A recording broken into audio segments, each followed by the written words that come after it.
몇몇 예언가들이 지구 극이동에 대해서 무서운 예언을 한 적이 있습니다. 루스 몽고메리, 에드가 케이시, 그리고 심지어 레오나르도 다빈치도 극이동에 대한 예언을 한 적이 있죠. 극이동과 지축 변화로 지구에 대재앙이 온다고 말하고 있습니다. 상상만 해도 무시무시한 예언들이죠. 이런 예언들은 가끔 종교와 결합돼서 사회에 파장을 낳기도 합니다. 그런데 정말 그럴까요? 사실 극이동과 지구 자전축 변화는 별로 신기한 현상이 아닙니다.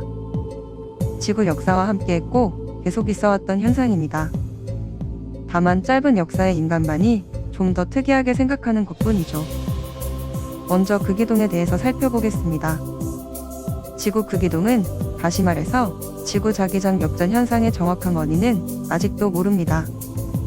확실한 건 지구의 외액에서 자성 성분이 어떤 배열을 이루냐에 따라 극이 결정된다는 것이죠. 실제 과학자들은 용암의 흐름과 동굴 석순에서 강자성체인 철이나 니켈 같은 광물로 자기장 방향 변화를 연구합니다. 암석으로 식었을 때 자성 광물들이 지구 자기장 배열로 굳게 되죠. 과학자들이 이렇게 분석을 해본 결과 자기장 역전 현상은 평균 25만 년마다 역전되었으며 최근에는 78만 년 전이라고 합니다. 현재 자기장이 남아메리카에서 아프리카 쪽으로 약해지고 있는데 주기로 봐서는 역전할 때가 된 것 같다고 보는 것이죠. 자기장이 역전에 걸리는 시간은 보통 1000년에서 10,000년 정도이고 짧게는 100년 정도에도 역전이 된다고 하네요. 그런데 항상 자기장이 역전만 되는 것도 아닙니다. 자기장 회유도 하죠. 자기장 회유는 극이 방향을 틀었다가 다시 원위치로 돌아가는 것을 말합니다. 이런 현상도 빈번하다고 하네요. 그렇다면 지구 자기장이 역전할 때 어떤 일이 벌어질까요? 현생 인류 중 아무도 겪어보지 못한 일이라서 예측만 가능한데요. 지구 자기장이 전부 없어지면 생명체는 매우 위험합니다. 하지만 자기장이 역전할 때는 자기장이 조금 약해지는 것뿐이죠. 일단 태양풍을 비롯해서 우주에서 날아오는 방사선들을 막아내는데 좀 불리하지만 피해는 미비할 것으로 예상됩니다. 지구 역사상 수없이 많이 자기장이 역전했지만 생명체가 전부 멸종한 적은 없습니다. 물론 전자기기에 오류가 생길 수 있고 지구 자기장으로 방향을 선택하는 철새 같은 생명체는 큰 혼란을 맞을 수도 있습니다.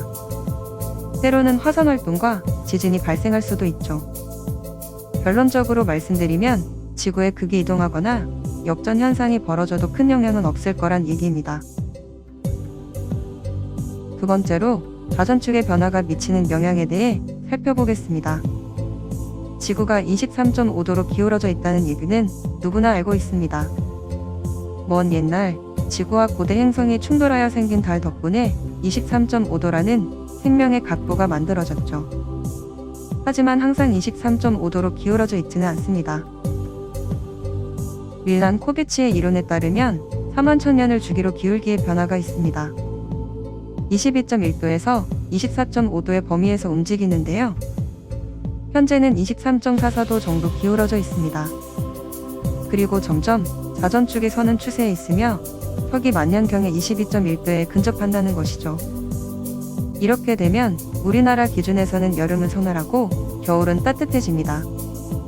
왜냐하면 태양에서 받는 빛의 각도가 지금보다 비스듬하게 되기 때문이죠. 다른 변수가 없다면 한반도 정도의 위도에서는 계속해서 서늘한 기후가 되어야 합니다. 그런데 좀 아닌 것 같다는 생각이 들지 않습니까? 인류가 이런 현상도 바꾸고 있습니다. 현재 증가하고 있는 온실가스의 영향으로 오히려 더워지고 있죠. 심지어 최근의 지구온난화로 그린란드를 비롯한 극지방 빙하가 녹아서 지구의 무게중심이 바뀌는 바람에 자전축이 약간 변하게 되었습니다. 아직까지는 미미한 변화지만 과학자들은 자전축 이동 속도가 계속 빨라지고 있다는 것에 주목하고 있습니다. 과거에는 지구의 자전축이 해류나 멘틀대류 등 자연적인 요인으로 움직였지만 자전축 이동 속도가 빨라지는 건 인류 활동이 영향을 주었다고 판단하기 때문이죠. 여전히 논란이 있지만 그 중심에 있는 것이 이산화탄소입니다. 과학자 100명 중 97명이 온실가스로 대표되는 이산화탄소에 초점을 맞추고 있죠. 현재 이산화탄소는 공기 중에서 410ppm입니다. 0.041%라는 얘기죠. 해마다 전 세계에서 평균 2.3ppm씩 증가하고 있습니다. 얼마 안 되는 양 아니냐고 하실 수 있는데 100ppm 정도 차이가 나더라도 빙하가 녹는 양이 달라집니다. 참고로 산업혁명 이전의 공기 중 이산화탄소 농도는 280ppm이었습니다. 미국 메디슨 위스콘신 주립대와 뉴질랜드 웰밍턴 빅토리아 주립대 공동연구팀은 과학저널 네이처 지구과학에 게재한 논문에서 이런 글을 발표한 적이 있습니다. 이산화탄소 농도가 400ppm을 넘었을 때 지구 기후는 자전축 기울기의 경사각에 더욱 민감해진다. 결론적으로 말씀드리면 이산화탄소를 비롯한 온실가스 증가는 지구의 평균 온도를 상승시키고 지구의 평균 온도 상승은 빙하를 녹입니다. 녹은 빙하의 이동은 지구의 무게 중심을 변화시키며 지구의 무게 중심의 변화는 자전축까지 영향을 준다라고 할 수 있겠네요. 자, 마지막으로 자전축이 변하면 어떻게 될까요? 현재까지는 큰 영향이 없습니다. 하지만 바뀌는 방향에 따라 그리고 얼마나 지속되느냐에 따라 지구에 사는 모든 생명체의 운명이 결정되겠죠. 나머지 결과는 여러분의 상상에 맡기겠습니다. 재밌게 보셨다면 구독과 좋아요 부탁드립니다. 감사합니다.